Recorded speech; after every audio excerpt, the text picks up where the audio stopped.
What if India bans Chinese imports, and it completely backfires? Imagine a bold move, a declaration of economic independence.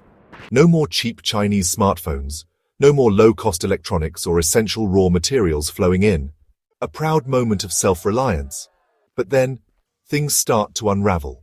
Prices skyrocket, factories slow down, small businesses shut their doors.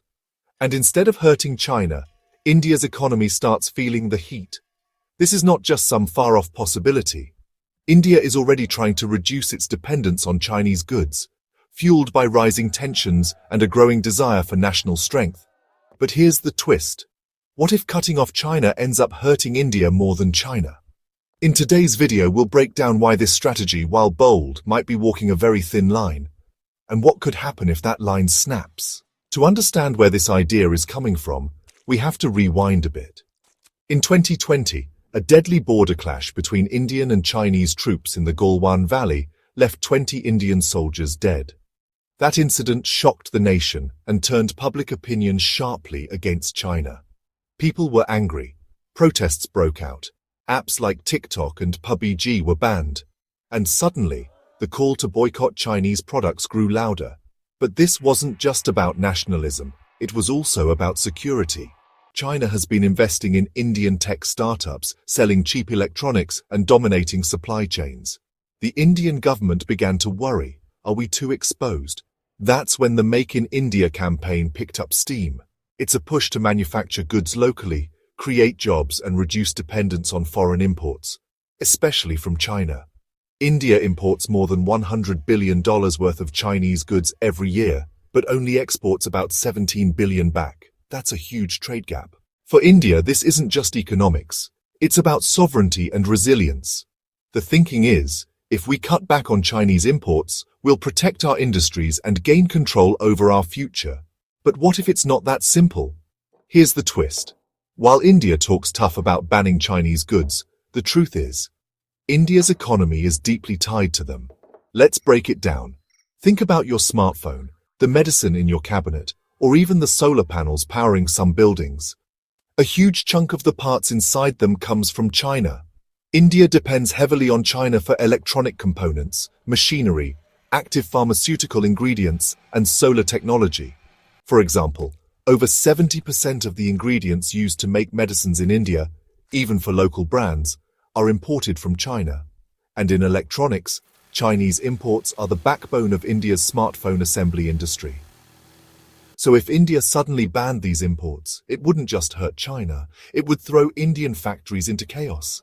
It's like pulling out the engine of a car while it's still driving.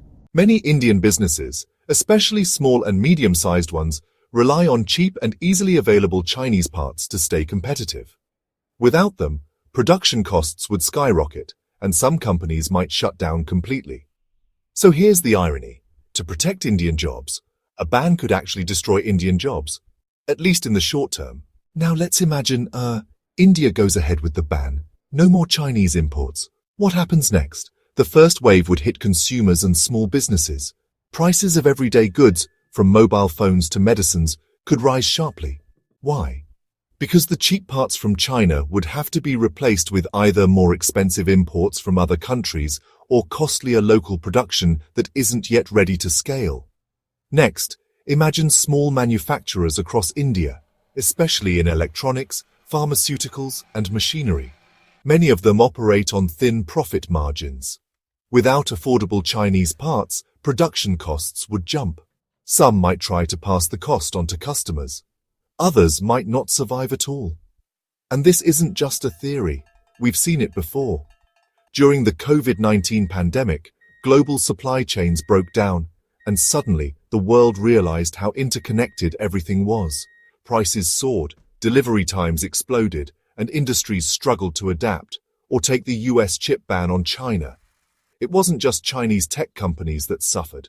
American companies like Nvidia and Intel also lost billions in revenue. In today's global economy, a strike at one end of the chain sends tremors across the entire system. So if India pulls this trigger too quickly, it won't just be a trade war. It'll be an economic shockwave that touches every household and every industry. If India bans Chinese imports, what would China do? Sit quietly? Unlikely. China could strike back in multiple ways. First, retaliation.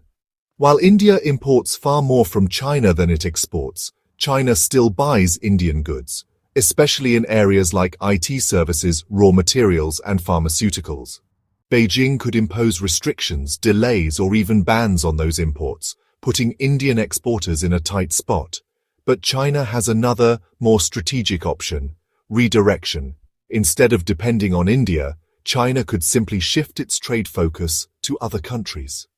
African nations, Southeast Asia, Latin America, many of these regions are eager to trade, and China already has a strong presence there through its Belt and Road Initiative. And while India tries to fill the gap left by Chinese goods, China could flood those same markets with cheaper alternatives, undercutting India's exports and economic influence. This could turn into a global trade chess match, with China using its massive manufacturing power and trade networks to make India's bold move look risky, even reckless, on the global stage. It's not just about losing imports. It's about facing a geopolitical counterattack in trade, diplomacy, and global alliances. Now comes the million-dollar question. If India bans key Chinese imports, can it actually replace what it's losing? India has already begun trying. Programs like the PLI scheme, production-linked incentives, are designed to boost local manufacturing in sectors like electronics, textiles, and pharma. There are new tech parks, special economic zones, and a push to create a strong digital economy. Even companies like Apple are assembling iPhones in India now.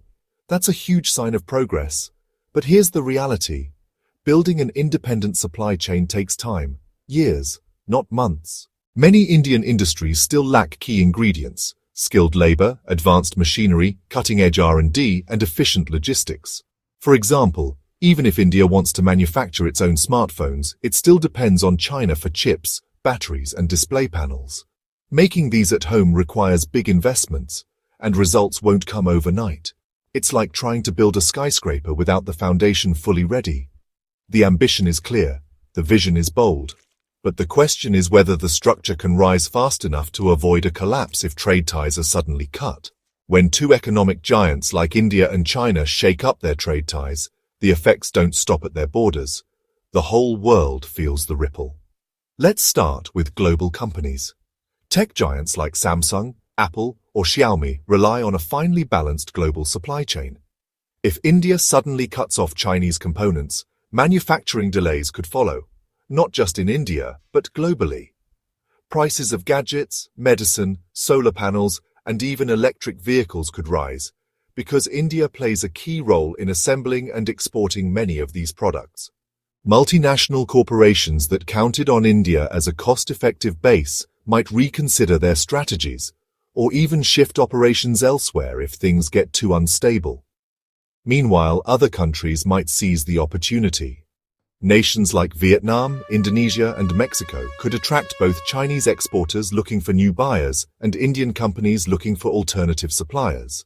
These rising economies may emerge as the surprise winners of an India-China trade fallout. But there's also a warning here. A global economy works best when it's stable.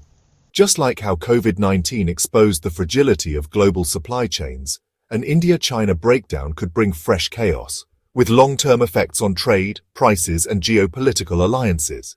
This isn't just India's story anymore. It's the world's problem now. So now we come to the big question. Is India ready to pay the price for economic independence? The idea of banning Chinese imports may sound bold, even patriotic. But behind that powerful move lies a complicated web of consequences.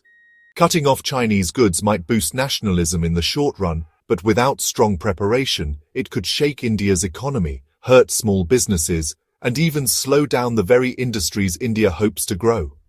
At the same time, self-reliance is a powerful goal. No nation wants to be at the mercy of another. India's efforts through the Make in India campaign and the PLI scheme show that the country is serious about taking control of its future. But the road ahead is long, and success depends not just on policy, but on smart timing, strong leadership, and careful execution. So what do you think? Should India go all in and ban key Chinese imports, no matter the cost? Or should it take a more balanced approach? Building strength at home before cutting ties abroad. Drop your thoughts in the comments. We want to hear your take on this complex issue. And if you found this video insightful, don't forget to like, subscribe, and share it with someone who cares about global economics and India's future. This isn't just about trade. It's about power, preparation, and the price of independence.